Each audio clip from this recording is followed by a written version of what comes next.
Alors cette vidéo est la suite de JavaScript 76. Donc maintenant que j'ai l'ID ici dans l'URL, il va falloir que je l'extrais pour pouvoir l'utiliser et pour pouvoir afficher ici là le produit que j'ai sélectionné sur la page index.html. Donc déjà pour faire ça, il va falloir que je mette un peu de HTML sur ma page web. Donc je vais aller sur index.html, CTRL A, CTRL C, même là s'il manque beaucoup de choses sur le HTML, comme je l'ai dit, là mon but là c'est d'abord le JavaScript, la finition je le ferai complètement à la fin. Donc là j'ai copié-collé le menu. Donc là ce qui m'intéresse c'est ici, là j'avais marqué conteneur produit, là je vais écrire conteneur page produit. Donc c'est à partir de cette classe là, de cette div que je vais afficher après tout ce qu'il y a affiché. Donc là ça je vais le supprimer, l'index.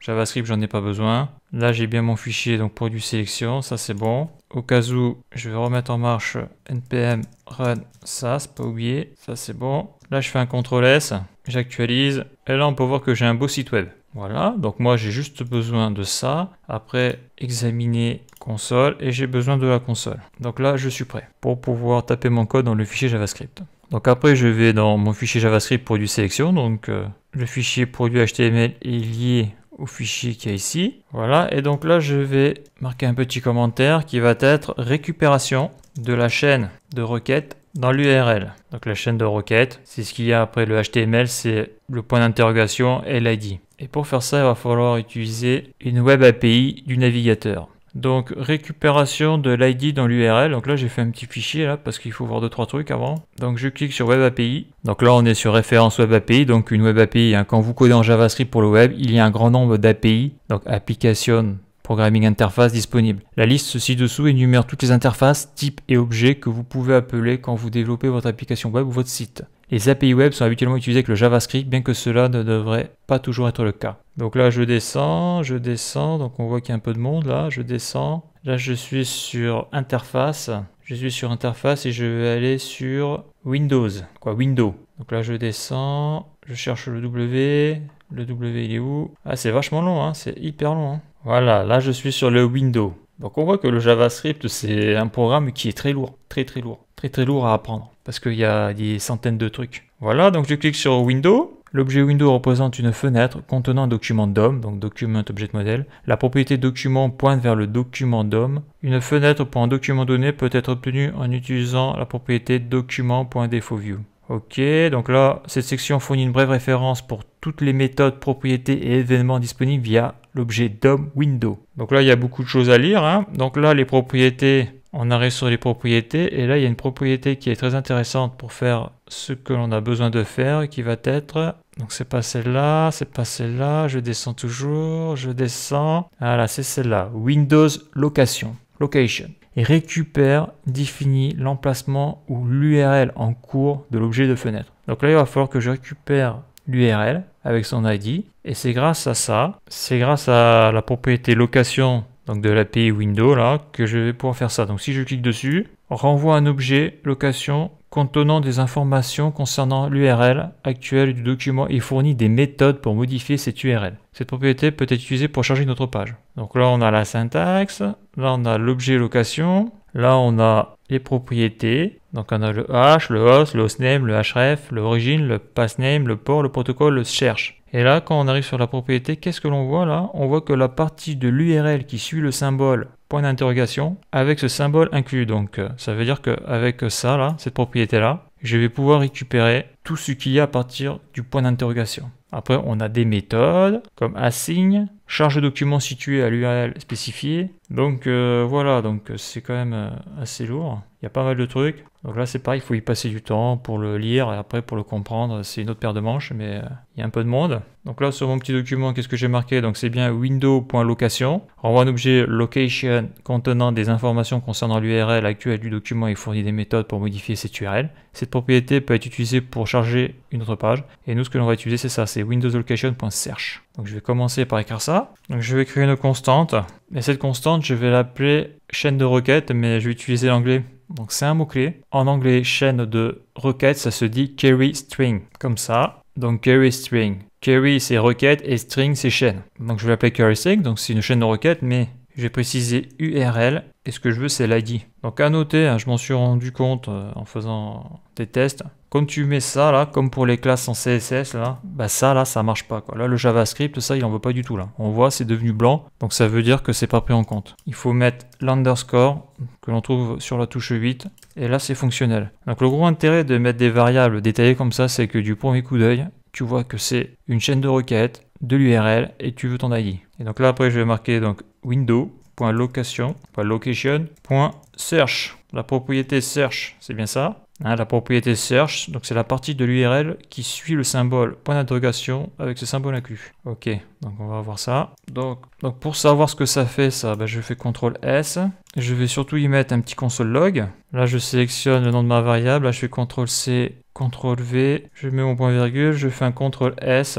Et là, magique, j'ai récupéré au niveau de l'URL. J'ai récupéré donc le point d'interrogation et l'ID A002. Si je change de page, je vais faire par exemple produit photo 2, l'ID va changer. Donc j'ai bien l'ID 2, je reviens en arrière, je resélectionne un autre objet et là j'ai l'ID 3. Donc ça marche nickel. Donc ça c'est hyper important car c'est grâce à l'ID que je vais pouvoir afficher le bon objet sur la page, quoi, le bon matériel, la bonne photo avec les bonnes propriétés. Ce que je veux dire, c'est afficher le bon produit. Donc ça c'est bon. Maintenant le souci c'est que l'ID, moi il me faut juste le A003, le point d'interrogation, il faut que je le vire. Donc là il y a deux méthodes. Il y a la méthode rapide et la méthode un peu moins rapide. En gros il y a la méthode simple et la méthode compliquée. Donc la méthode 1 c'est quoi? On va utiliser la méthode slice. Donc j'avais fait une vidéo dessus de la méthode slice. Donc le MDN, vite fait, la méthode slice renvoie un objet tableau contenant une copie superficielle, shallow copy, d'une portion du tableau d'origine. La portion est définie par un indice de début et un indice de fin exclu. Le tableau original ne sera pas modifié. Donc avec la méthode slice, on peut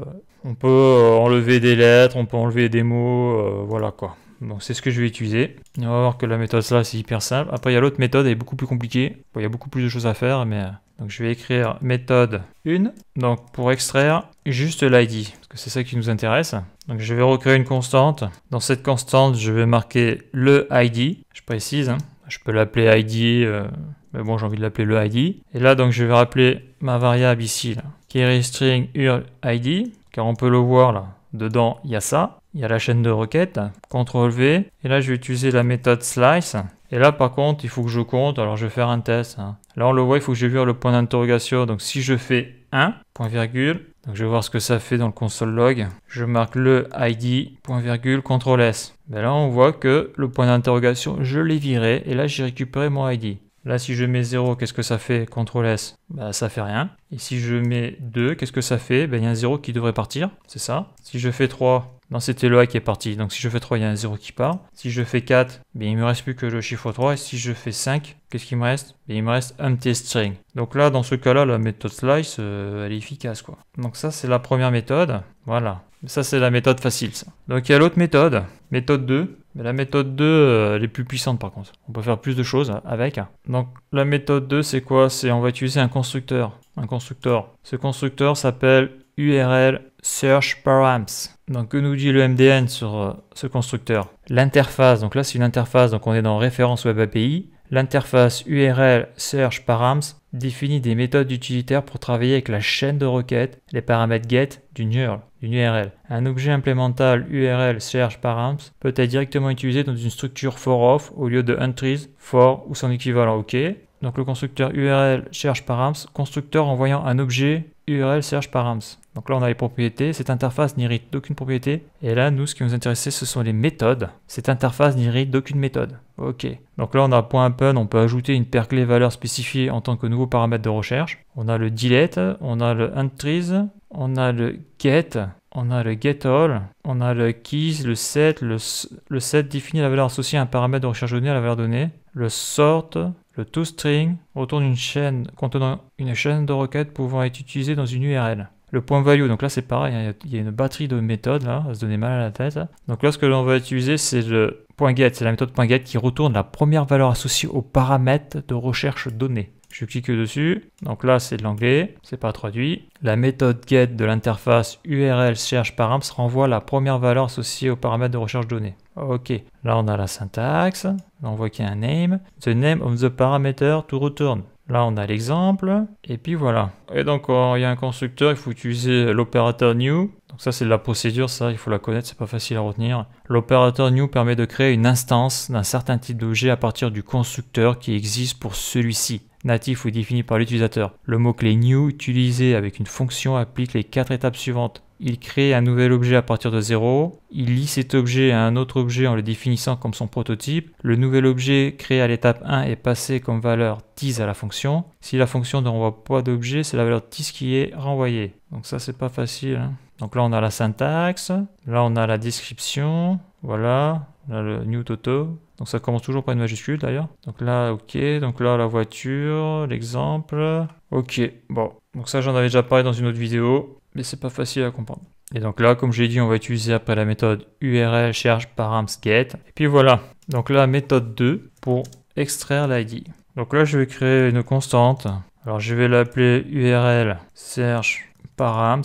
Alors je sais pas si je vais la garder comme ça, on va voir. Donc là, j'utilise l'opérateur new. Après, le constructeur URL search params. Donc on peut pas se tromper parce que là, je l'ai mis en minuscule. Et là, c'est en majuscule. Après, j'ouvre les parenthèses, je les ferme. Dedans, je vais mettre le query string URL ID, CTRL-C. Donc ça, c'est l'URL que j'ai récupéré. Point virgule. Et là, on va voir ce que ça fait. Console.log. Donc là, c'est pas fini, hein, mais on va voir ce que ça fait déjà. CTRL-C, CTRL-V, point virgule, CTRL-S. Donc dans le console log, on a URL cherche params. Quand je clique dessus, on a prototype. Et quand je clique dessus, on a ça. On a append, constructor, delete, entries, for each, get, getAll, ask, key, set, sort, toString, values. Donc là, si je clique sur constructeur, on a ça. On a ça sur append. Donc là, après tout ça, là, tout ce qui est prototype, je ne maîtrise pas ça. Mais ça, les prototypes, c'est des propriétés héritées. Je suis pas au point là-dessus. Ça, c'est du JavaScript avancé. Donc après, il faut utiliser la méthode .get.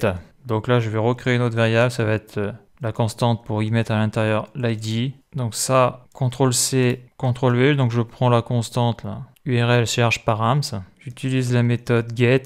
Voilà. Je mets les guillemets. Et là, je vais aller chercher mon ID ici. D'ailleurs, là, je fais un CTRL-Z. D'ailleurs, ça, je vais le désactiver. D'ailleurs, je vais l'appeler le ID. Le ID, c'est pas le ID. Et ça, je vais le désactiver, sinon je vais avoir des petits soucis. Je vais avoir des petits soucis parce que le nom de la variable, c'est le même. Et donc, dedans, il faut mettre... Donc là, sur MDN, ils disent qu'il faut mettre le nom, le name. Et là, sur l'exemple, on le voit plus clairement. Là, il crée une variable qu'il appelle name. Et dedans, dans le params.get, donc il met la variable name. Donc, c'est la chaîne. Donc, dedans, il y a la chaîne Jonathan. OK.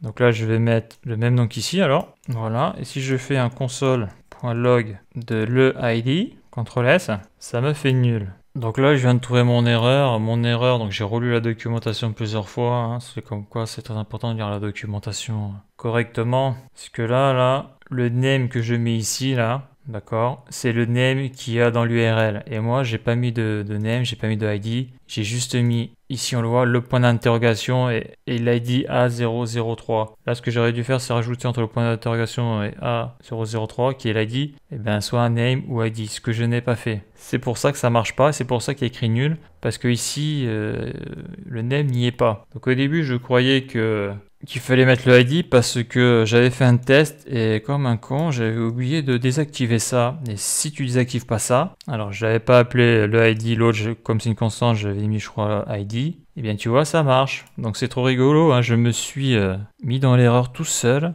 à cause de la méthode 2. Je sais que la méthode 2 existait parce que je sais que sur les URL, il y a beaucoup de choses en JavaScript, des objets sur les URL. Donc c'est vrai que la méthode slice, c'est la méthode facile, mais ça c'est la méthode un peu plus poussée. Donc là on voit que ça fonctionne, hein, mais ça fonctionne parce que j'ai fait une erreur ici, et cette erreur que j'ai fait ici va récupérer donc la variable qu'il y a ici, et donc la valeur que j'utilise avec slice. Donc là le but c'est de récupérer donc la valeur, mais là-haut. Donc là il me met une nouvelle erreur, le ID n'est pas défini. Eh ouais, d'accord. Donc c'est complètement fou, hein. C'est complètement fou ça. Je me suis trompé tout seul. Et là, si je écris ça, là, le ID, il marque nul. Ok.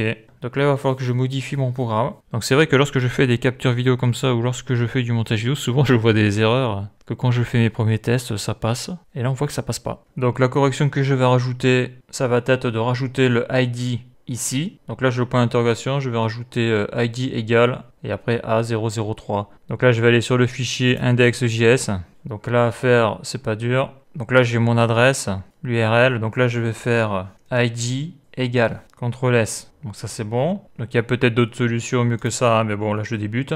Là si j'actualise, j'ai toujours nul. Et là ici donc je vais enlever le, je vais mettre un i majuscule, car la méthode get ici là, donc va chercher le name qui est ici. Donc je l'ai appelé ID, mais je peux l'appeler comme je veux. Donc si je fais, donc là je me remets ici, si je fais CTRL S, ça ne marche pas. Pourquoi ça ne marche pas? Parce que il faut que je retourne sur la page que j'ai modifiée ici, donc index HTML, car j'ai modifié le fichier index.js. Et là lorsque je vais cliquer sur photo 2, théoriquement je devrais avoir dans l'URL le rajout de ID. Donc là on le voit bien ici là. J'ai point d'interrogation ID égale A002. Donc là si je vais dans le console log, ça devrait marcher. Voilà, et là je le vois. Donc là par exemple je peux changer son nom, je vais l'appeler name pour faire un test. Donc là j'ai enregistré, j'ai nul. Je reviens sur index.js et là au lieu de marquer ID, je vais marquer name. Voilà, CTRL S. Donc là j'ai toujours nul parce que le JavaScript va rechercher l'information dans la barre URL du navigateur. Si j'actualise ça ne marche pas, il faut que je revienne sur accueil, que je sélectionne un produit, je prends le produit 4 pour changer. Donc là on peut voir clairement que name est apparu avec la valeur de A00K, donc c'est l'ID que j'ai mis. Donc c'est l'ID que j'ai mis dans mon fichier data API. Donc là je vais remettre le nom correct, quoi, ID, CTRL S. Je vais revenir sur produit sélection, je vais mettre ID, CTRL S, donc ça devrait marcher. Mais ce que je vais faire là, c'est que je vais retester ma méthode slice, CTRL S. Voilà, là je désactive tout ça, CTRL S.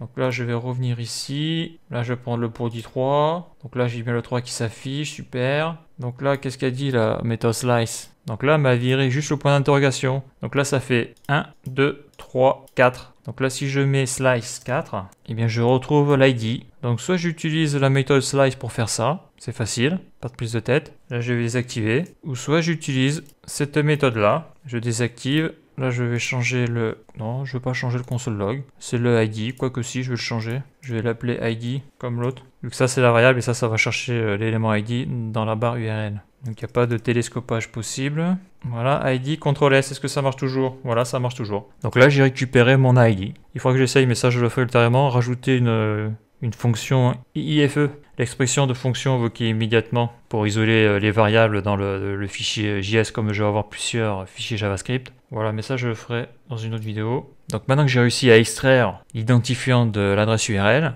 et bien maintenant il va falloir que j'affiche le bon produit sur la page produit HTML. Donc voilà pour cette vidéo.